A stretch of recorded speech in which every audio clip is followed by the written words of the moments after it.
Welcome to Cars Retro Reviews. It's 2014, and with that in mind, I've made a New Year's resolution to make my reviews a bit better.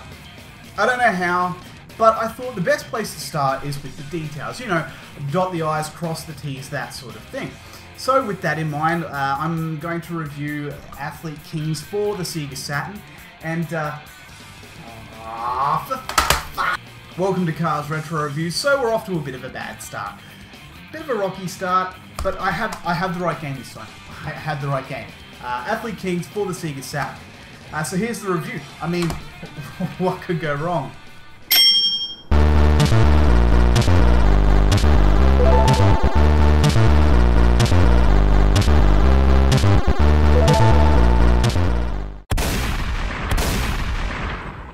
Decathlete Kings was released by Sega for the Sega Sports brand back in 1994 in the arcade, and then hit the Saturn 2 years later.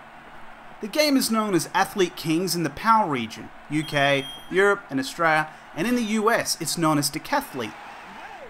Why, Sega? Why do you feel the need to call this game something else in another region? No wonder you're stuck publishing third-rate titles that are so exhausting to play that people sigh in premeditated disappointment.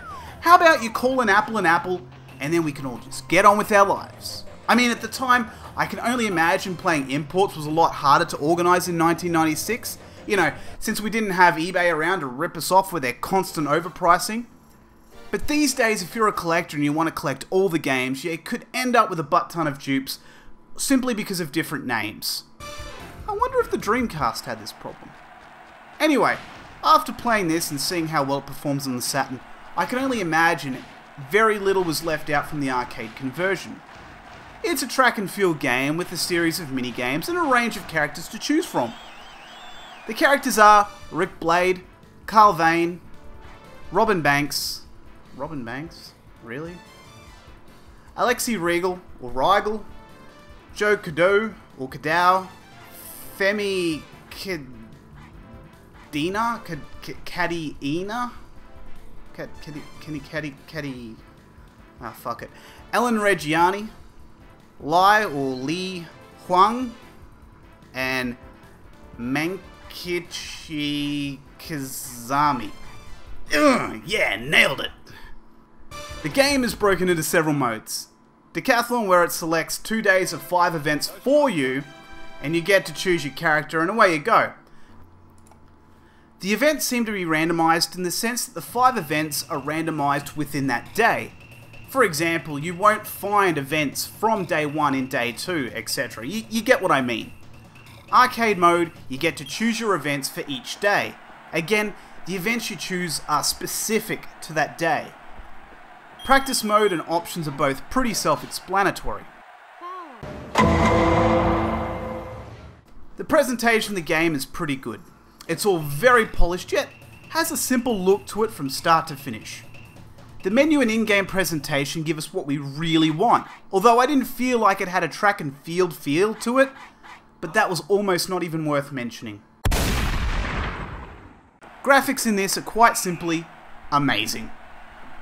How they made it work with the gameplay was simple and effective.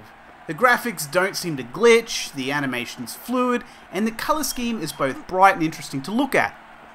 One of my most common complaints with modern day AAA titles is that they all look the same. Which do I choose? Brown grey dark green indistinguishable game number 3? Or brown grey dark green indistinguishable game number 12?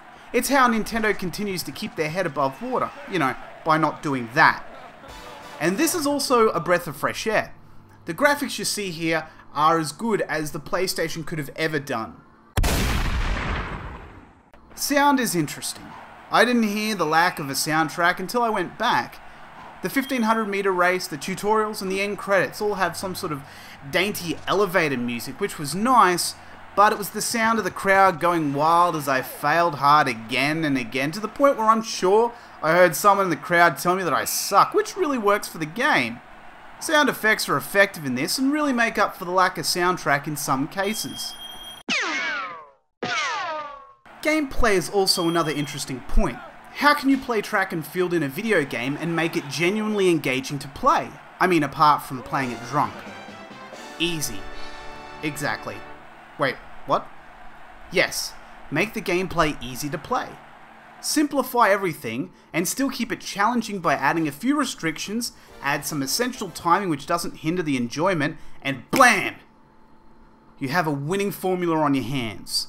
So much so that they ran with it and gave us Winter Heat. I might actually play and review that during our winter just to fuck up anyone who watches my reviews from opposite seasons of the world. At the start of each event, you get a simple tutorial on how to play.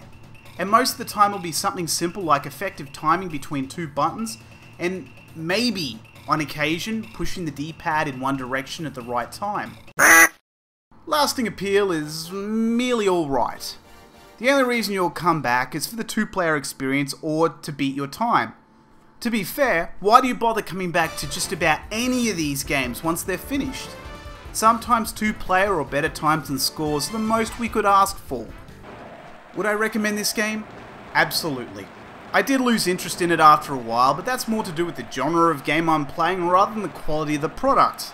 The whole game is polished from start to finish and the gameplay is simple and addictive, and really, you couldn't ask for more out of a game like this, and this is really a great start to the year for my reviews.